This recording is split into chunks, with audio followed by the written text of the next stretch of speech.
to ease our way into this section. There we go.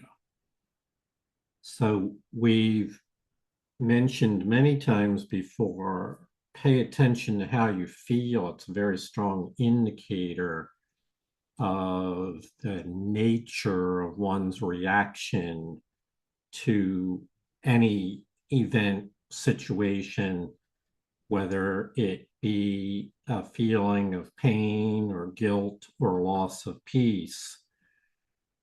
For they are indicators that an illusion is underfoot. And as we all know, the first step towards an illusion might seem insignificant enough. And then there's another step on the same illusion. And by the third step, you're caught up into it.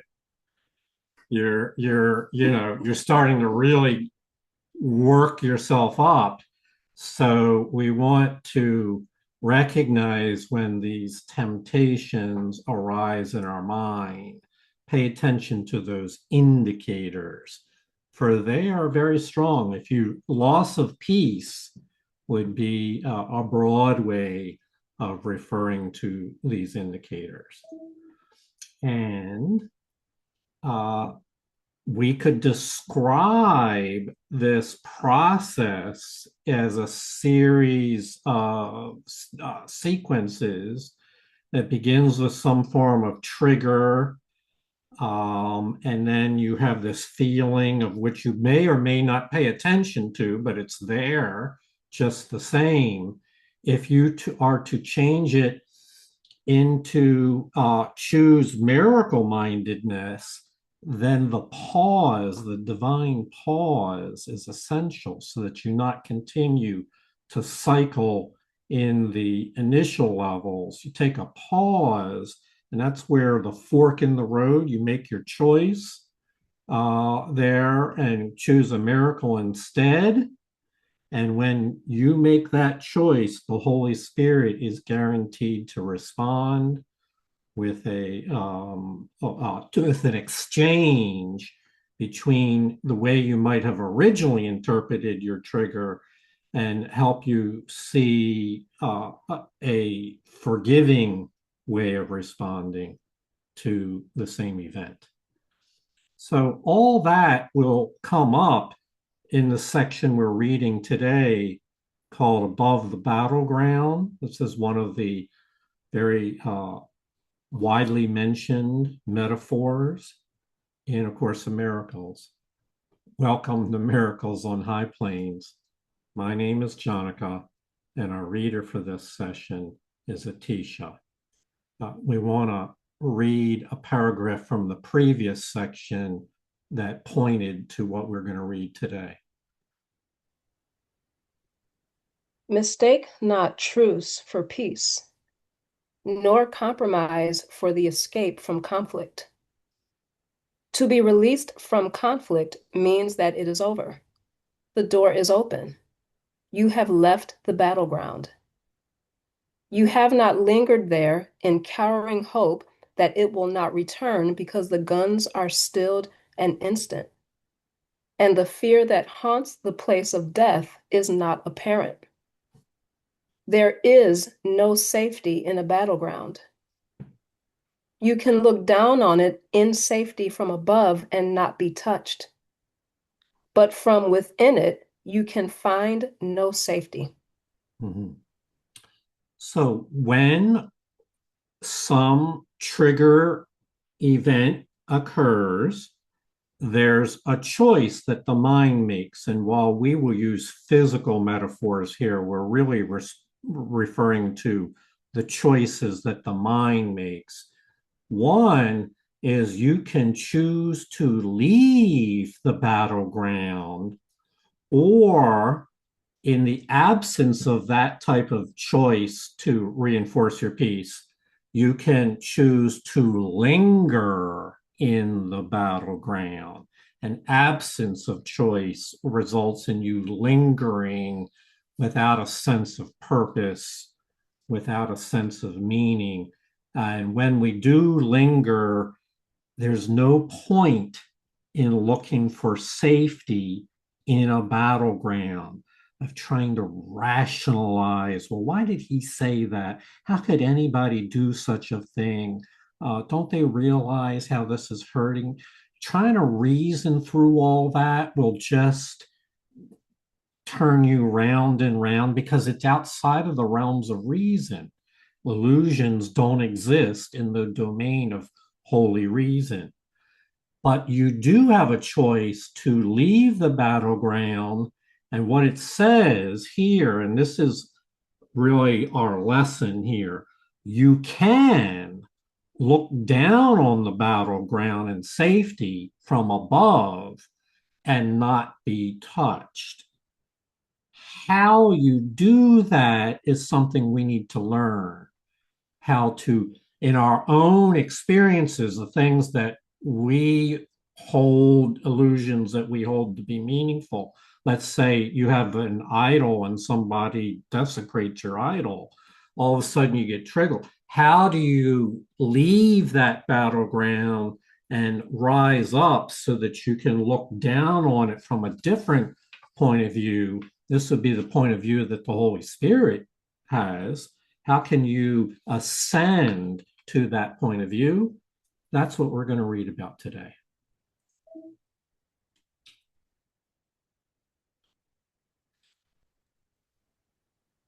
Do not remain in conflict, for there is no war without attack. The fear of God is fear of life and not of death. Yet he remains the only place of safety. In him is no attack, and no illusion in any form stalks heaven. Heaven is wholly true. No difference enters, and what is all the same cannot conflict. You are not asked to fight against your wish to murder, but you are asked to realize the form it takes conceals the same intent.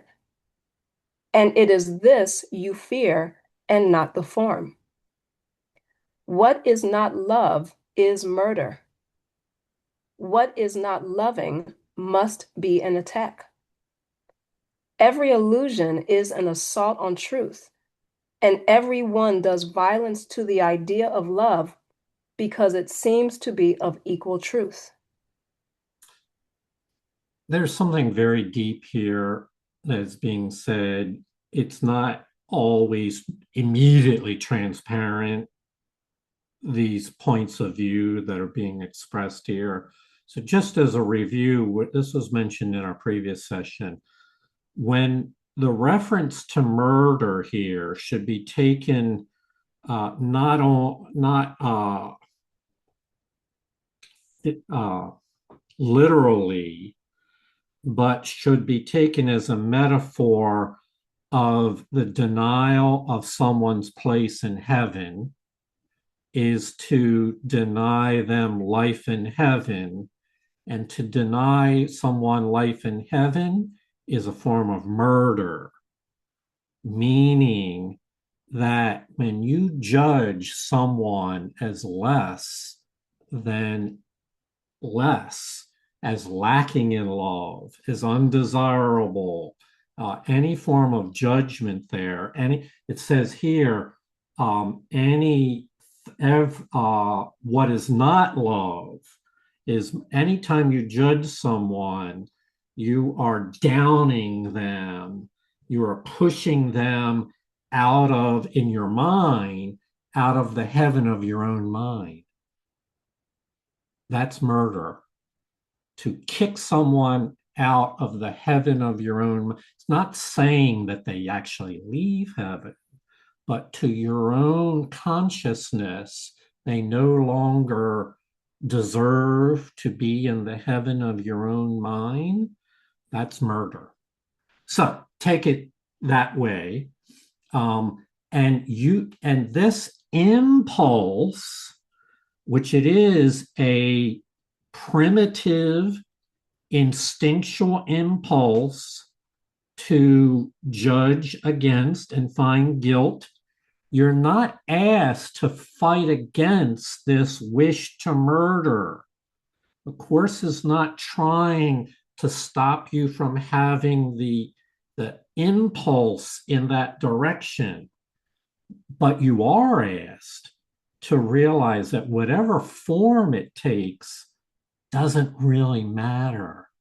So, no matter how trivial your grievance against another person, it's still a form of dissing them, of belittling them, of judging them. The form still conceals the same intent, which is the intent that they not exist in the heaven of your own mind. And as you all know, when you kick someone out of the heaven of your own mind, you pull yourself out of it, of heaven, along with it. Kathy? Very powerful. I have a question. So, the fear of God is fear of life and not of death. Is this another way of saying I'm more afraid of my light than my darkness? Yes. Very Oh, good, Kathy. Yeah. Yeah. Let's make sure everybody gets that. That's a famous quotation. It is true that in the ego state, the ego is trying to hide the light within you and is afraid that that light will arise in your consciousness and be extended out. It's the fear of light and life, which is the fear of all that God represents. The ego welcomes darkness and conflict and anger and those primitive urges. So, yes, very, very good, Kathy. Susie? Yeah, I was going to comment on the same line because it's profound to me. The fear of God is the fear of life, the fear of love, joy, freedom, all of that. I had an experience this morning. I was doing my lesson, I am one self united, with God, whatever. And I was thinking about all my stories on my false identity and attachment. And as I was in the shower and I was like, nice to meet you, like my real self. Nice to meet you. You're not Susie. You're not all your stories. You're not all of that stuff. You're one self. It's really nice to meet you. I had this like aha moment, like, wow, if I choose the divine pause and all of that, there's just, my higher self. So anyway, that line is profound to me as well. It is profound. Thank you. Just one more thing about this. These are interpretations. Going to look at this from a psychological state of your own mind, how it responds, can respond in this way. The fear of God is fear of life, not of death. In your own mind, literally every hour, every minute, you have a choice of embracing the light or embracing lack of light. You can think of it as you have the choice to rise up into life and light or to sink down into darkness and death. And in many ways, it seems as though it's so easy just to sink down. It's so effortless just to fall down into that unconscious state, which we call a dream, ego dream, versus asserting your willpower to rise up into light and life. Psychologically, that process goes on unconsciously, but it goes on all the time. Noel? Another interpretation that I have of the fear of life is not willing to recognize all the gifts I've been given in life, thinking I'm not worthy of them, I don't deserve them, all of that. And therefore, instead, there's a living of death, dragging around, being depressed, being negative, not looking forward to anything. So that stark contrast is very valuable to recognize. That really is well said, Noel. So again, these things take many forms, but the intent, the fundamental content is always the same choice. It's always the same choice. Okay, we'll go. That was our introduction.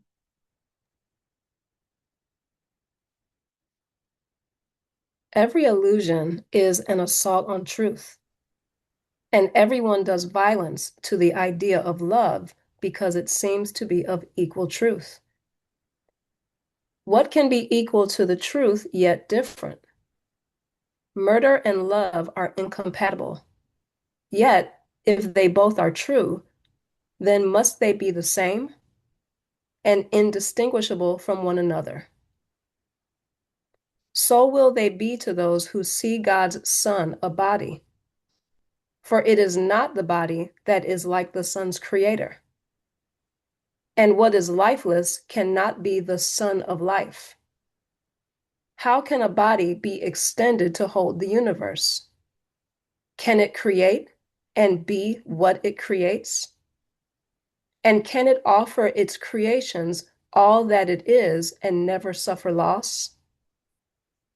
God does not share his function with a body. He gave the function to create unto his Son because it is his own. It is not sinful to believe the function of the Son is murder, but it is insanity. What is the same can have no different function. Creation is the means for God's extension, and what is his must be his Son's as well. Either the Father and the Son are murderers, or neither is. Life makes not death, creating like itself. Wow, there's so much there. What I want to bring your attention to is a principle that is threaded throughout A Course in Miracles. And that is this idea where there is eternal truth, Holy Spirit's truth. And when we get confused and use our mind's power to look at illusions and believe them to be real, in our mind, not in reality, we raise those illusions to the level of truth, where an illusion now seems to be true along with the truth.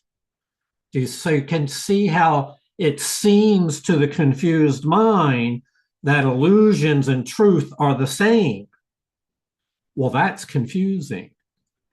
And so every time we empower an illusion, it really is a way of assaulting the truth, because it seems like the illusion is equal to the truth. How can that be? And clearly, this is a mistake.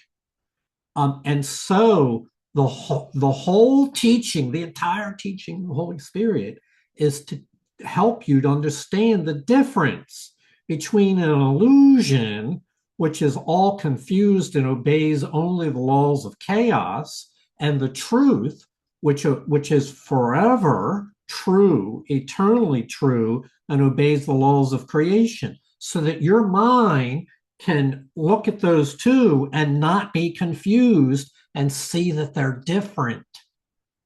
To learn the word distinction here is to learn that they are distinguishable. By yourself, you cannot distinguish between your own illusions and the truth, but with the Holy Spirit's help and the help of this textbook that we're reading, we can learn, wow, those illusions that I believed in so long really just follow the laws of chaos and belong in the world of insanity, are hardly the same as the truth. So that's why we study the textbook, so that those distinctions become, at first you have to learn, but after some time you develop a spiritual reason that makes it easy for you to recognize an illusion is just an illusion. You're not fooled anymore. And so your mind is not tempted to elevate the illusion up to the level of the truth. You quickly say, oh, there's my ego illusion. I'm not going to invest in that. And turn your attention instead towards the truth. Okay, so that, having said that, there's something else here that is really powerful. It's we call the sonship, all the sons of God are co-creators. Well, that term is not just used to make you feel good or make you feel artistic or talented, but is rooted in the truth. The Creator, God, gave the function to create unto his sons because creating is God's function as well. And creation is the means for the Creator to extend creation. And what is the Creator's must be the sons as well. We are here, our purpose, our function is to extend God's creations. That makes us co-creators. This is inherent in the eternal plan of all creation. This is not a choice that we make. This was made for all of creation. You can choose whether or not to participate in any given moment, but the fact that your nature was brought into existence for this purpose is inherent. This is what we call your essence of your being, of your nature. Kathy? So if I understand this, this is a joint, this is co-creation with God. Is that right? When we extend love, or is it's not just ours, right? It's God. So we're the faucet, he's the Yeah. water, right? Yes. Yeah. Okay. All Yeah. right. So we're not saying that we ever get in front of God here. I mean, it's his plan is primary. He's the source, and we channel like the faucet. We channel that. Being a channel of God's love is a wonderful thing. There's no secondary. There's no diminishment in the beauty and the glory and the holiness of that role. But yes, it's his plan, and we inherit his plan. And so this comes back to a very profound thing. What is my function? I express it as, what are you doing here in this world? What is your life about? What matters? Well, the function God gave us matters forever. But in this world of time where we're learning, we get to choose whether or not we adopt that function consciously or we drift away from it into, I'm going to drift out of the picture, in the unconsciousness, not knowing what our function is. And so this is why it's necessary that we learn these things.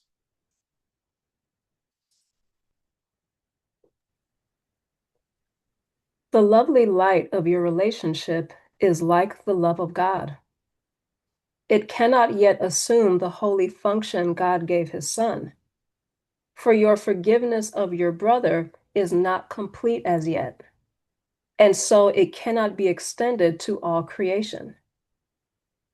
Each form of murder and attack that still attracts you and that you do not recognize for what it is limits the healing and the miracles you have the power to extend to all. Yet, does the Holy Spirit understand how to increase your little gifts and make them mighty? Also, he understands how your relationship is raised above the battleground. In it, no more. This is your part. To realize that murder in any form is not your will. The overlooking of the battleground is now your purpose. So, we've talked about this many times. The lovely light of your holy relationship with all creation, of your joining with God's plan for creation, that is like a reflection of the love of God, the lovely light of your relationship. And I don't want to embarrass Noelle, but the background image that she chose for today symbolizes the lovely light of your relationship. It's a shining light. It's not saying that Noelle is the source of that light. It's saying that she's standing in the light and embracing the light. Again, these are interpretations, but you can see how on the visual plane, this would be symbolic of something that we talk about here in the course as the light of your holy relationship.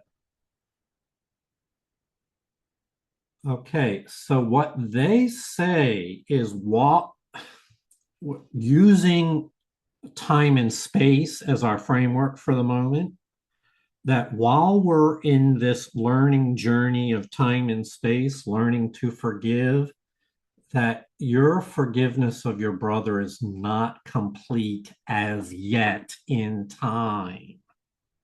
And so, while it's incomplete, it cannot be extended to all of creation.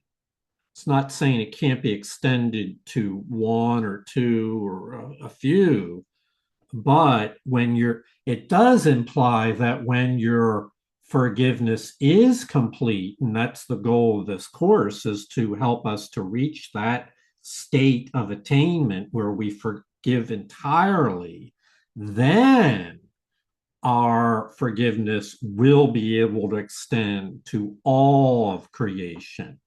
So you can think of that as the end of learning, the completion of all forgiveness. And so in the meantime, the Holy Spirit is our guide to understanding, and she uses every little willingness that we are willing to offer her. Every time we look away from the illusion and look towards the truth, she uses that. She understands how your holy relationship exists on a plane. This is really important. Susie's referred to this before. It's a model of that I first saw in transactional analysis, where each person has a parent, an adult, and a child in their own mind, representing different levels of consciousness. And there is, in transactional analysis, sometimes a person in their parent mode will talk to another adult as if they were a child. And this would be a inappropriate form of communication. Well, the same thing can happen when we get confused about our true self. And instead of talking from my soul to your soul, I might talk from my ego to your ego. Can you see how that's on a lower plane? Or maybe I think I'm talking from my soul, but I'm judging your ego.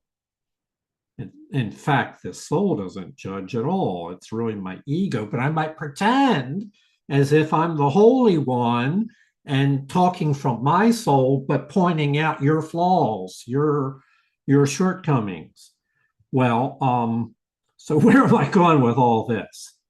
Your holy relationship exists on a higher plane of soul to soul.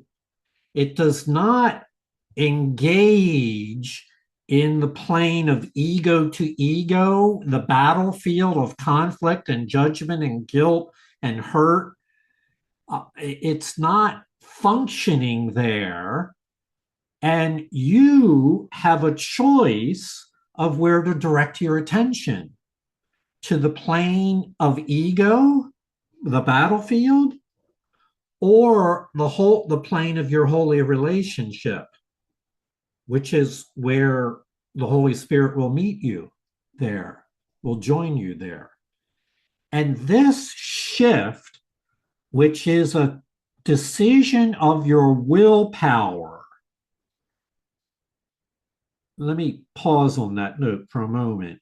It says in the Course that it seems at first like you have to train your memory to remind yourself of that. And there is some of that involved. But the real choice here, what really is happening is, are you motivated to stay on the higher plane, or are you willing to put up with jumping into the ego plane and pretending to be alive and happy and exist and relating yourself on the ego plane, which is just an illusion? Or are you motivated strongly to consistently choose for the plane of your holy relationship? That difference between those two planes is what this section is about. It's about the ability to overlook the battleground and make that your purpose. The overlooking of the battleground is now your purpose. Susie? Yeah, I found that it took me a long time, but when I finally accepted, well, I always understood when I finally accepted that when I am agitated at all, it's inside of me, period. And so that's helped me not put the blame, on any, not that my ego doesn't want me to do that, because it certainly does, but you're talking about choosing, which way. So I know now I can try to talk myself into it, my ego, this Susie person. But I know if I'm agitated, it's 100% inside of me, regardless of what's going on, regardless if it's how I'm perceiving it, my judgment, my view, whatever. And it's a way more peaceful place to be, because then I can just take responsibility for it, give it to the Holy Spirit, and ask her to help me with my thoughts or my interpretation or whatever, instead of, getting attached into that blame story. Indeed. Thank you. So true. Okay, so we've got this choice of which plane we're going to look at any situation.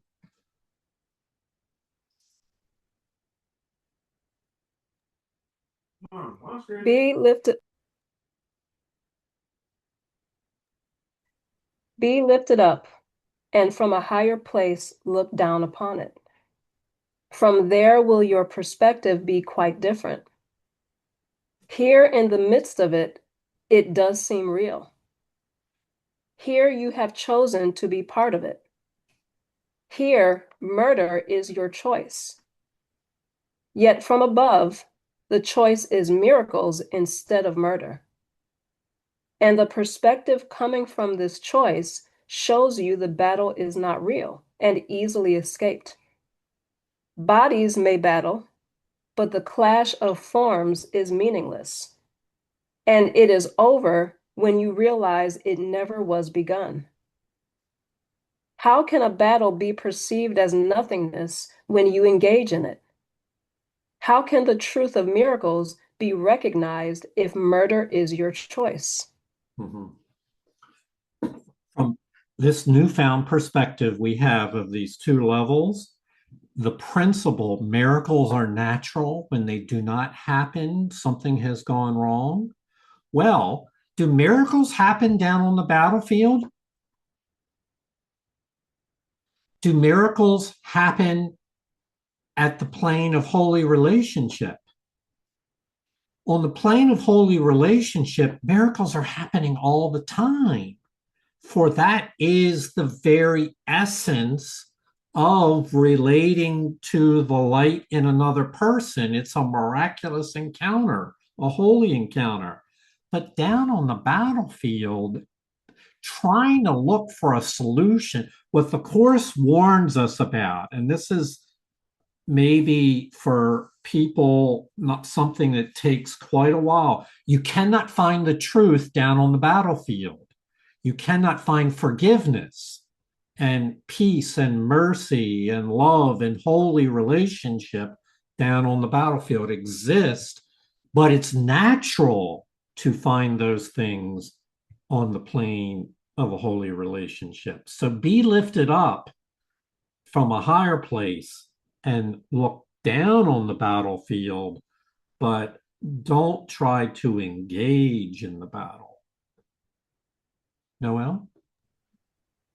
Whenever I realize that I'm in a battlefield, I also know that I can't do anything about it myself with all the rationales and attempts at control and trying to interpret and figure out.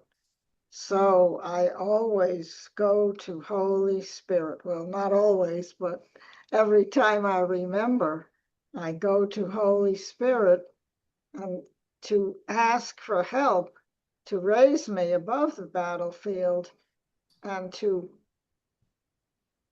give me the solution of how to think, the way what Susie was saying about how, it's always inside me. How do I change my perception of this? Indeed. Very true. It's a humble approach. There's nothing I can do to control this battle. Let me not even invest in that. Thank you, Noel.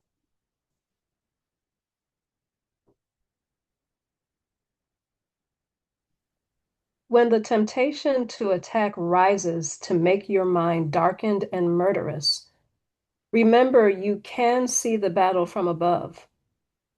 Even in forms you do not recognize, the signs you know.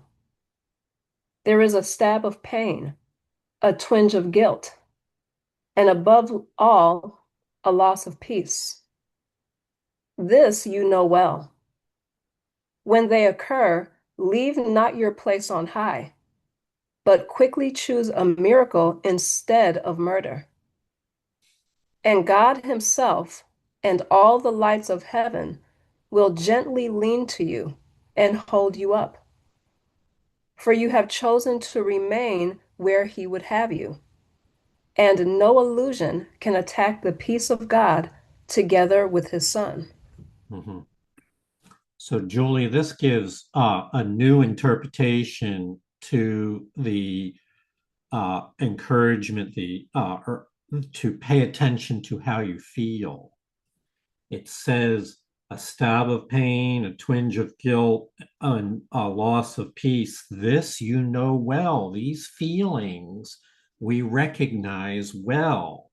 And when they arise, they are indicators that there's a temptation afoot to remain on the battlefield and do the opposite of what Noel was just talking about. Instead, try to control it, try to analyze it and figure it out, try to win the battle, or try to make peace at the level of the battlefield. And you might remember that quote from attributed to Albert Einstein, that you can't resolve a problem at the level in which it was created. You have to, the solution resides at a higher level. And so pay attention to those indicators early on before you invest minutes and maybe even hours of your mental cycles into trying to comprehend why this battle's going on and how did it get here and what can I do about it and who are the it says that ego is always on the quest to identify the guilty parties. And so when your mind starts reviewing things that happen, know that the ego's motivation is to identify guilt on someone. Kathy? Yeah, it's in the preface about the battleground, everything, the principle of scarcity, this scarcity principle is the kind of the foundation for all the battleground, if you will. We think others can fix our problems, right? So we look to them. But forgiveness is the solution, like it was saying a paragraph ago. And if we have mercy on ourselves and forgive ourselves, first we see it in others, then we can forgive it in ourselves. That's what the Course is about, right? Truly letting go and looking past it, like this section is saying, then we realize we have everything we need. We don't have a scarcity.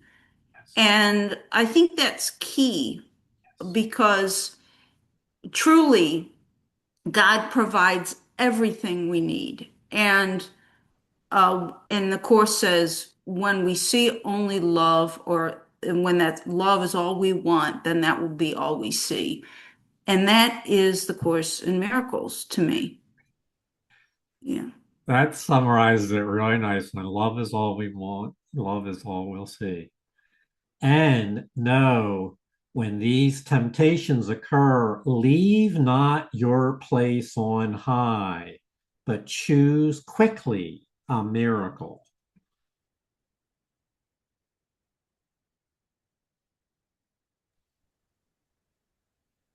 See no one from the battleground, for there you look on him from nowhere. You have no reference point from where to look, where meaning can be given what you see. For only bodies could attack and murder, and if this is your purpose, then you must be one with them. Only a purpose unifies, and those who share a purpose have a mind as one. The body has no purpose of itself and must be solitary. From below, it cannot be surmounted. From above, the limits it exerts on those in battle still are gone and not perceived. The body stands between the Father and the heaven he created for his Son because it has no purpose. Now, that last line is really deep. And we've read before that the body is neutral. It doesn't, it's just like a blank piece of paper. You write on it what you will. It's neutral. Here it expresses it in terms of having no purpose. But because it has no purpose, the body, it has no place in God's kingdom. And it has no place in heaven because it has no purpose. And the concept that the Course gives us is that when you serve the Holy Spirit's goal, you can use your body, particularly your voice and your power of your will, your choices, your mind, and your ability to share a message with others. You can use your body for a holy purpose to extend the plan of forgiveness to others. Otherwise, it's neutral. It does not in and of itself have a purpose. It's also because of that that the ego can try to adopt the body and use it for an unholy purpose. So it's really up to your mind. Which plane is your mind going to give power to? The power to the truth of your holy relationship, or the power to the battlefield of the egos and its chaos? Oh, and then this very powerful, if you're taking notes, here's one. Only a purpose unifies, and anyone who shares in a purpose has a mind as one. This is why I've illustrated some of the most ordinary events, like just preparing a meal with somebody else, is a shared purpose. It's your minds are joining on a common goal. That is a spiritual experience.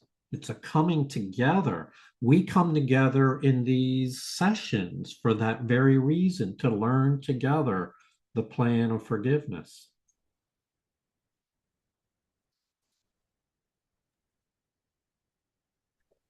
Think what is given those who share their Father's purpose and who know that it is theirs.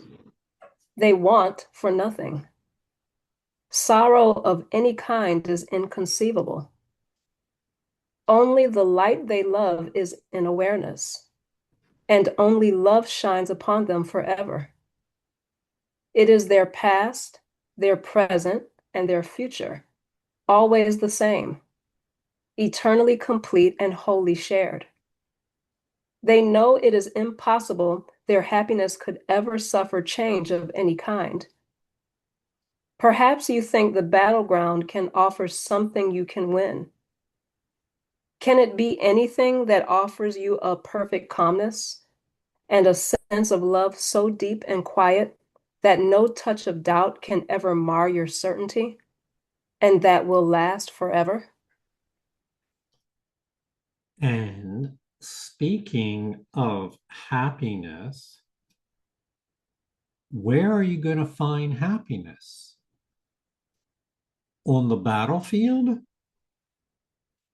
or in the holy light of your holy relationship, which is where miracles are natural, where it happiness is defined in the Course's context as a permanent estate within the light of your holy relationship, not as a brief experience when you get the things that you wanted, and then later on lose that happiness back to the battlefield. But instead, happiness is defined as something that can never suffer change of any kind, for the light of your holy relationship is continuous, it's steady, it's said to be where your safety lies. This is something you can trust in and be confident in. And just a hint of things to come, the light of your holy relationship initially is an experience of faith. By faith, you grasp for understanding the light of your holy relationship, but it doesn't forever remain merely a matter of faith. It eventually acquires a level of confidence, of trust, and of certainty, where one becomes certain of their life in the holy relationship. And this will last forever.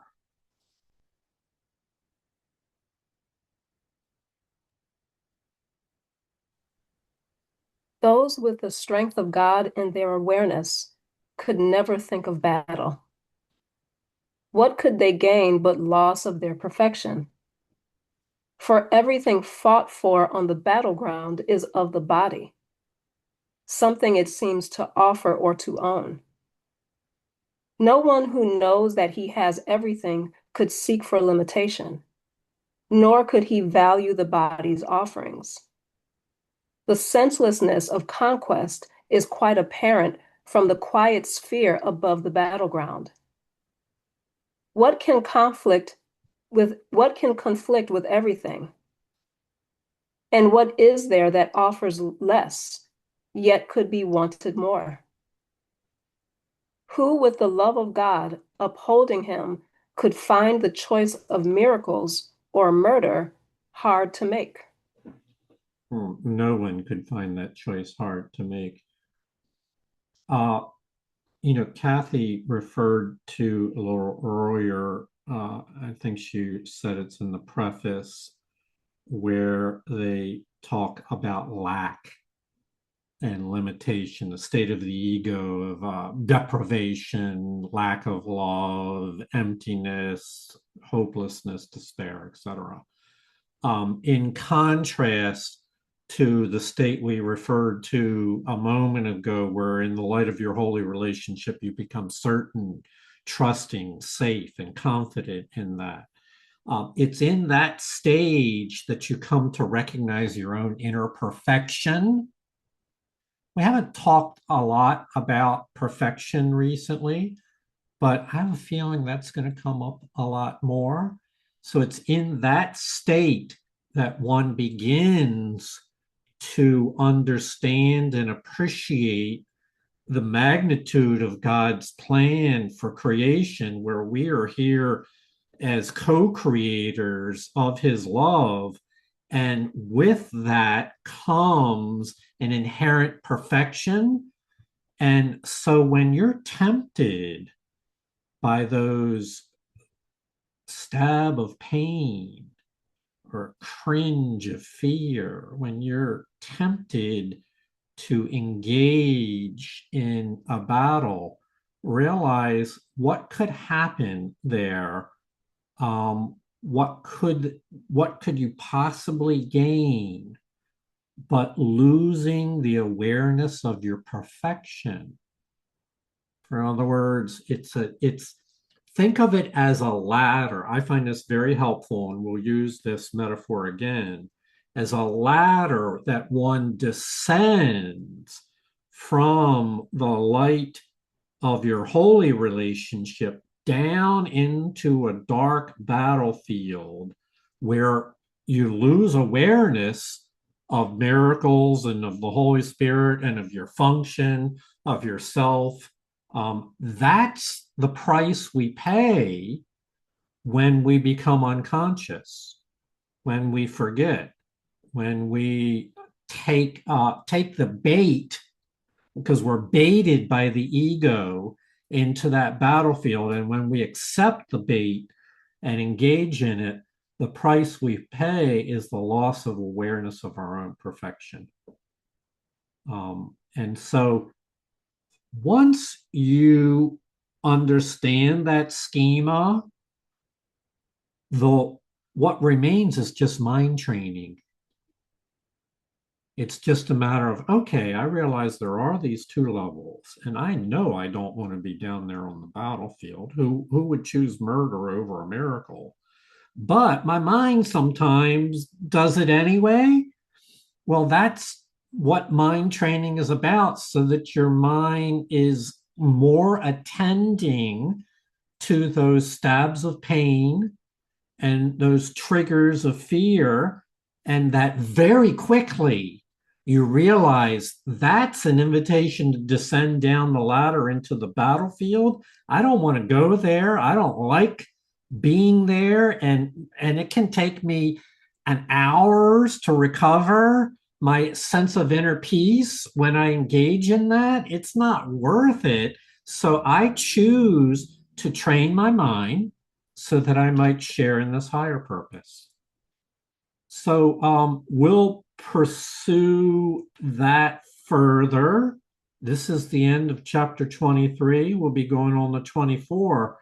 It was said by apparently someone, their teaching was that you choose your battles wisely, because if you fight them all, you'll be too tired to win the really important ones. Is this consistent with what we just read in Miracle? No, no. No. Miracles would say there's no battle worth fighting.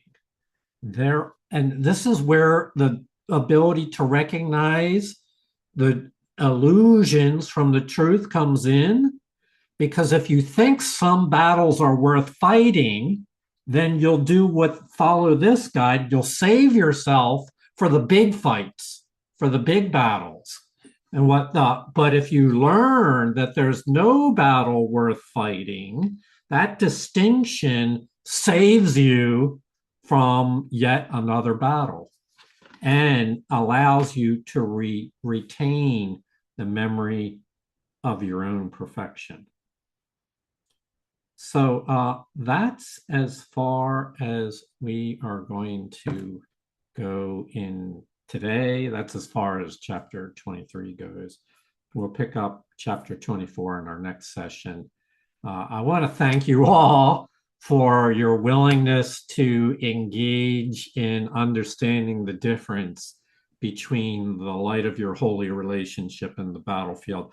I know that you've already felt these things and intuited these things. And so in many ways, this is a review of what we've talked about before, but you can never hear these things too many times. I maintain, especially to convince yourself that you really are engaging this mind training for a very holy purpose, for your own happiness and for the healing of the world. So thank you all. Thank you, Atisha, for your fine reading. Thank you, Look forward to everyone. connecting real soon. Thank you, Okay. Atisha. Thank you, Jonica. Tisha, thanks everyone. Thank you, Tisha. Bye. Thanks, everyone. Good night. Bye, guys. Good night. Night. Good seeing you all.